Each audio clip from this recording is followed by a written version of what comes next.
Hi everyone, welcome to Chessreads. This is the first video on the channel. My name is Stepan. If you don't know me, I run the channel Hanging Pawns, where I try to do instructive chess content.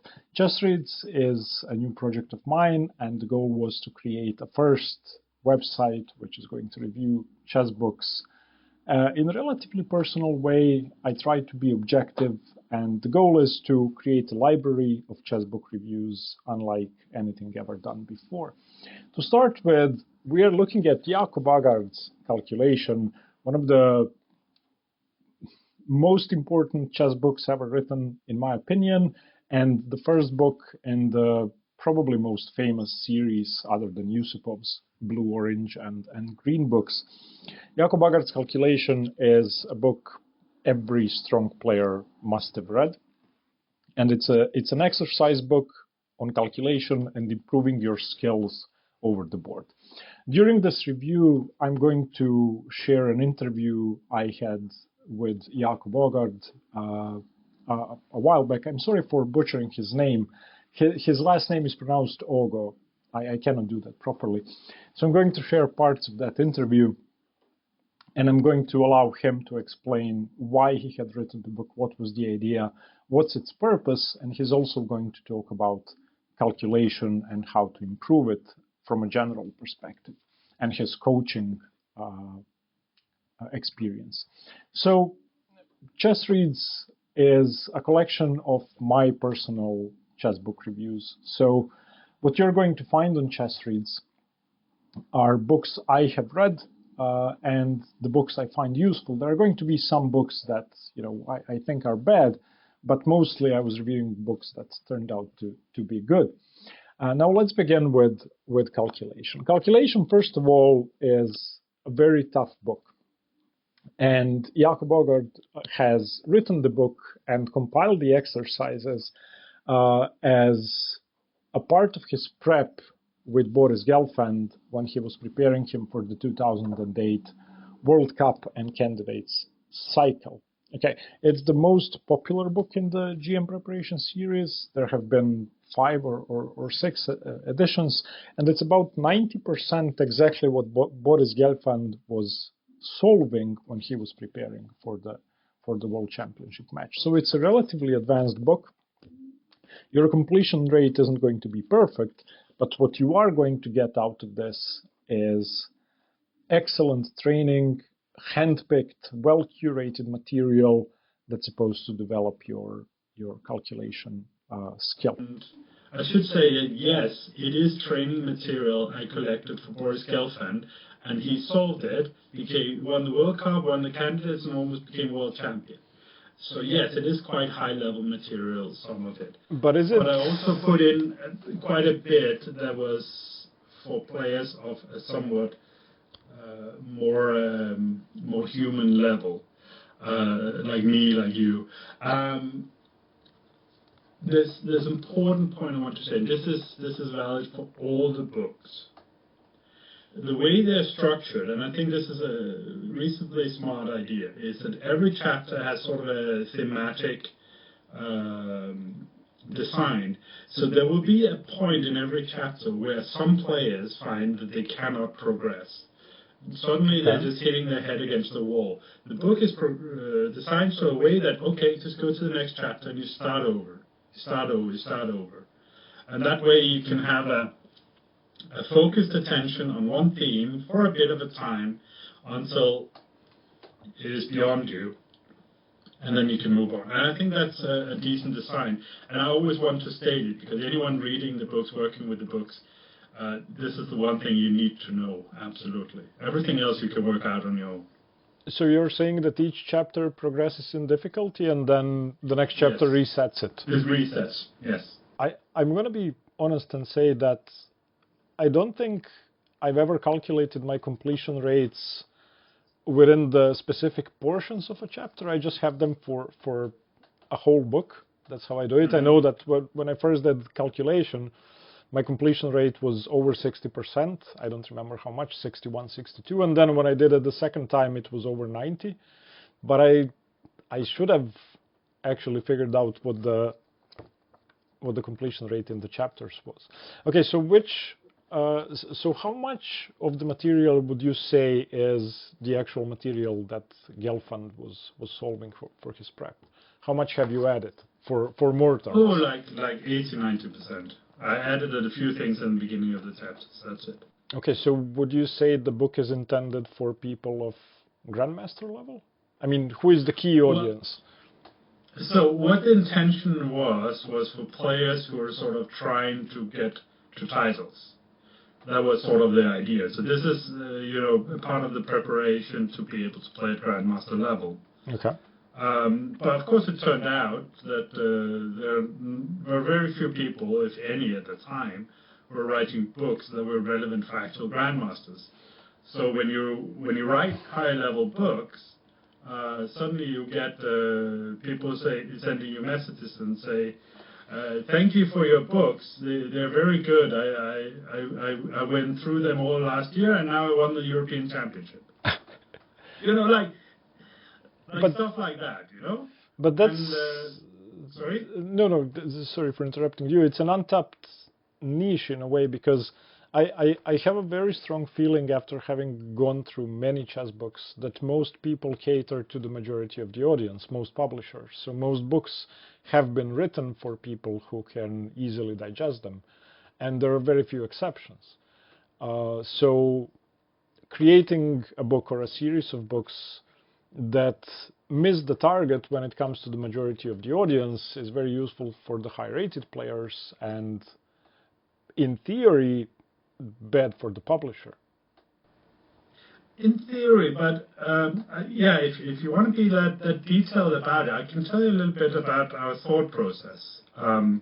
So we started as a company in 2004, and I came up with the name, I came up with the idea, I invited other people to join me, and after some tumultuous years in the beginning, which is very common for business, I have later found out, we sort of settled into working partnership, John and I, and one thing we sort of found out quite early on in our process was that everyone else was trying for mass market. Yep. So at the time, Everyman did the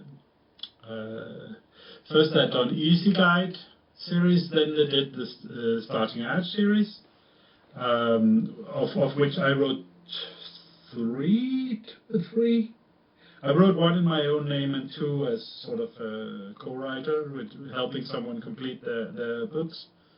And then there was Revealed from Batford. There was this series, I can't remember what it's called, from Gambit, with 25 annotated games. And it was sort of all based on presenting material that wasn't necessarily very accessible, as aimed at a 1600 player or 1800 player. Okay. And we thought, if everyone's going that way, let's go the other way. And later on, much later, like decades later, I saw Dvoretsky repeating an old quote, rather be the emperor of a village than a beggar in Rome. The full review of GM preparation calculation is, of course, available on Chessreads. You can find the link in the description. And I can tell you a bit about Chessreads before you delve into the website. First of all, I would appreciate everyone's opinions. This is the first time I was ever designing anything of the sort, and it's just the beginning. It's the beta version or the alpha version, whatever you want to call it. I'm not articulate in engineer talk. It's still in its infancy, and the number of reviews and the design, everything is going to improve. So I would like your honest opinions. One or two things that I would like to explain is there are two factors that sort of score each book. It's readability and usefulness. So readability is literally how difficult it is to read the book without using a board. So for experienced chess readers, they will know that some books absolutely require you to have a board on the side, and some books you can just solve without ever needing a board. So that's readability. And the second thing is usefulness. Now, usefulness is not a general measure. It's usefulness when it comes to the specific topic of area or area of chess it covers. So let's say in the case of calculation, its usefulness compared to other chess books that deal with calculation, not its usefulness in general. One could argue that, I don't know, Shereshevsky's endgame strategy is more useful than a book on the Scotch Gambit because it's going to benefit more players. But when it comes to the Scotch Gambit, there might be an extremely useful book. Therefore, it gets a readability score of 10 out of 10. Now, Chessreads is designed in a way that's going to help you find out what you should be reading. And this answers the most common question I constantly get online. I'm rated 1500, what should I read? So what you can do is you can, at the homepage, you can simply import your rating, your current rating, your rating goal, your biggest weakness, and your playing style, and Chessreads is going to recommend the books that you should read. Alternatively, you can just sort the books by category or by rating, and the rating, by that I mean players of which strength was the book intended for, and you can also simply search for a title you would like to see a review of. Let's talk about calculation. Let's start with the first book. So I've recently been going over the text part of calculation. Again, in addition to almost every other book that teaches how to calculate without actually looking into the problems themselves. And is the opinion that I think is what most coaches would say today, that your ability to calculate is split into two parts. Number one, being able to recognize patterns sufficiently, and number two, being able to actually calculate correctly. Do you share that standpoint? Well, first of all, let's talk a little bit about what's not in the book, where the book came from, and then I'll absolutely answer your question, but it requires a deeper answer. Okay. So first of all, the book is not my idea. The book is an idea by Dvoretsky. So he used to, we would meet every few years or every year or something. I would organize a training camp. He would come and give training in Denmark or in Scotland. I once visited him at a training camp in Netherlands also. I visited him in Moscow. And he would always talk about somebody should do a puzzle book where everything is divided not based on themes, but on how you should think. And he kept saying this. After, I don't know, 10 years or something, I was saying, since you're not doing it, do you mind if I do it? No.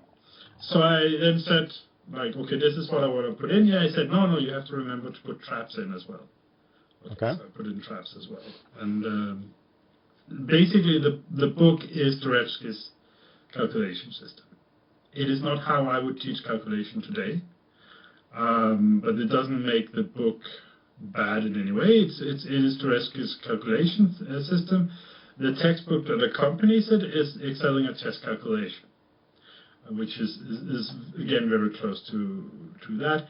But the way you divide it up, so the way we understand how the brain works comes from the Kahneman work on psychology, where he calls it System 1 and System 2, which is how scientists call things, while we as chess players would call it calculation or concentration and intuition.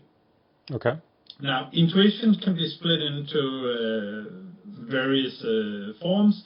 There's a visual, there's a sequential, there's an abstract intuition, but basically all of intuition is pattern recognition. It is how your brain makes this into a triangle, even though there's a part that's missing. That's the intuition part. It's the patterns. And the more you know about something, the more patterns you can apply. Yeah.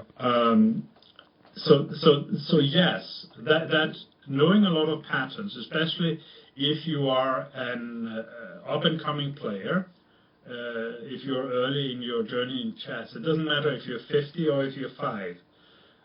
Getting to know a lot of patterns, visual patterns, and having a lot of repetition with them is very, very valuable. Whether you want to do like the woodpecker method, which is you take 1,000 patterns and then you go over them a number of times, or you're going over calculation a number of times to reestablish some patterns, or if you want to instead of 1,000 solving them 5 times and solve 5,000 puzzles, and then going over seeing the patterns reoccur, but in new positions. I don't think anyone spent $1 million on a research project yet to find out which one is most effective. Unfortunately. And I know Tikkanen, which is Finnish for woodpecker, Hans Tikkanen, who is a psychologist, he sort of was very adamant, no, going over the same positions would really work. And I'm sure it really works, but I also know that going over new positions really works. So which one is best? I don't know. Whatever fits best to your personality would be my recommendation for that. But it's definitely very important, especially early on in your journey. And early on in your journey includes you, Stefan, because you still have not reached 2,300, 2,400. You know. Yeah. You're still early in your journey, so solving a lot of simple tactics is very, very useful. You can get a lot online, but generally there's some problems with them online that you're not forced to see everything to the end because it sort of replies. You play the obvious move, and you're not forced to calculate the whole line, so it's more like playing, while actually what you want to train is ability to see things to the end. And then also, often with these computer-generated things, then after you play a move, the difficult move from a human perspective to solve is not what you get back. You get back, here, take my queen. Yeah.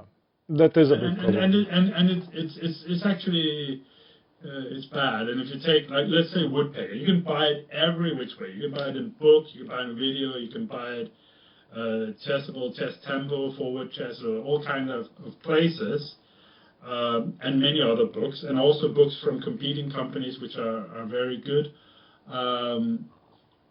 You know, the solutions will be good quality. Yeah. And when you said earlier with the calculation, you spend a month going through it. Yep. That's €1 a day. €1 a day? The book costs €30. Hardback. Yeah. It's €1 a day for working with this. You're probably spending an hour or 2 hours a day.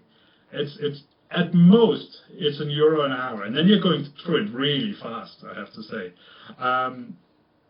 it's just for anybody to value their time at €1 an hour, or let's say the quality of material which is free online, which you don't have to pay anyone, is generally bad.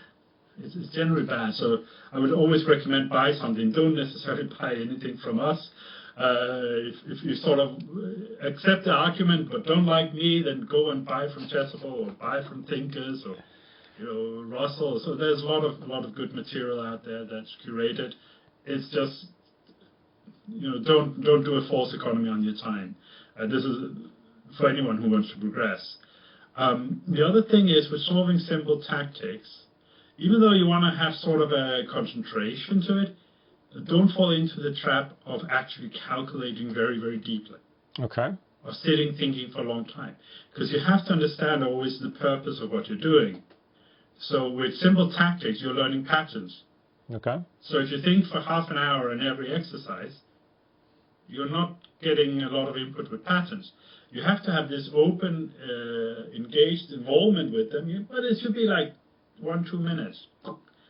Okay. This looks right. You go for it, go for it, go for it. You're just learning patterns. So you want to be involved, you want to be thinking, you want to be alert and concentrated, but you also just want to keep going. And which is for many people, most people who want to be a little bit better at chess, is great news because they can do it on their phone on the way to work, in the bus, on the train, whatever. Just 10 minutes, and it's it does work. It does help.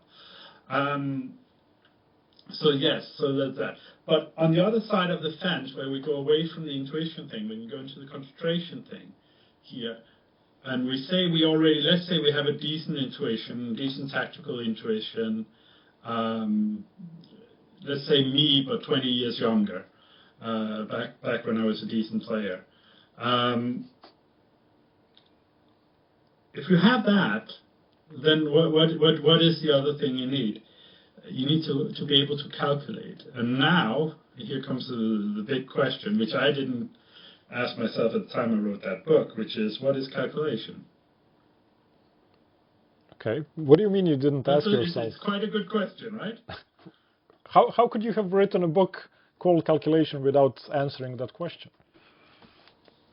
I just did what everyone else was doing. Okay. I learned a lot of things since. I wrote it close to 15 years ago. So what's your answer now? A different person. All cells in my body have been replaced 3 times since. Yeah. Yes, so the answer to what is calculation, which is answered in thinking inside the box. It is seeing what you don't, is finding the things that you don't automatically see. Okay. That makes sense. The point is, when you look at a position, there are things, patterns, that you sort of see naturally. And then there are things that doesn't come to you for free. So normally I talk about the chessboard presenting itself as a magic mirror. You look at it and wow, you're a genius. You see all these things quickly, instantly. Oh my God. But reality is that the things you don't see might be more important. It could, for example, be, and this is very common to players earlier in the first 5-10 years of their chess playing, is the opponent's opportunities. Yeah, that's what I struggle with. Or, let's say, forced lines, but then intermediate moves. Or the opponent doesn't recapture, or doesn't take the piece that's hanging. Anything that's sort of a little bit different flow than what you would think is the natural flow. Often players who are more early in the journey, they can miss these moves. And there you have to understand how the brain works, and that's actually quite a grinding process to learn to calculate really well. And the book is good. It has great exercises. It has the whole themes of different kind of looking at a position. For example, if we're in a defensive setting, then often we have 3-4 options, but it seems like all of them might lose. Well, you find out which ones lose, you can eliminate them, and this one here doesn't lose. You can play on, maybe it looks scary, but if you don't see a way losing, that's your chance. You play on. I gave a lesson on that in our academy last night, and a lot of the positions, people were correctly solving positions, and they're like, I would play this, but it looks horrible, but what else can I do?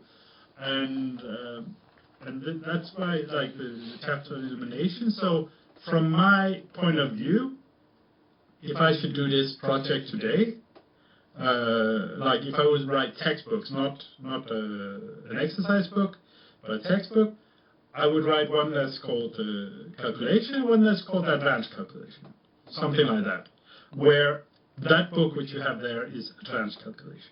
Okay, what would be the difference with the calculation book? Would it be any different other than in the difficulty of the problems?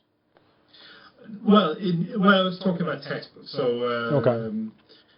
From an exercise book, like you can use an exercise book whichever way you want. Like I like a book by Bashford called Imagination of Chess by Pater Gabritas, really, and he writes like a few pages of sort of like instruction on what you should be doing.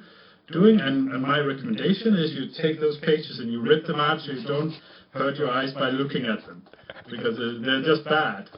But the exercises themselves are good, and you can use them whatever your approach is to chess. So the book that I have there, Calculation, is a great book.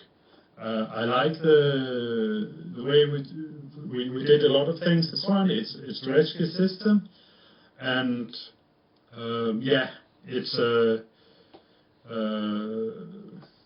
I would add some things. 15 years later, it's if I was to redo it again, but I thought, okay, that series is sort of done. We will go through it at some point, and probably also I will do eventually. I will be asked to do a chessable video series on the book. Okay. But okay, it's as that I would say it's a great exercise book, and the way it's sort of focusing on various different themes and different thinking, it's very relevant. The candidates part and the looking part and so on would expand it if I was writing it today. But well, maybe there will be whatever 6th edition. I think it's 5th that's out at the moment. Yeah. Who knows? I'm always trying to just finish the next 2 projects.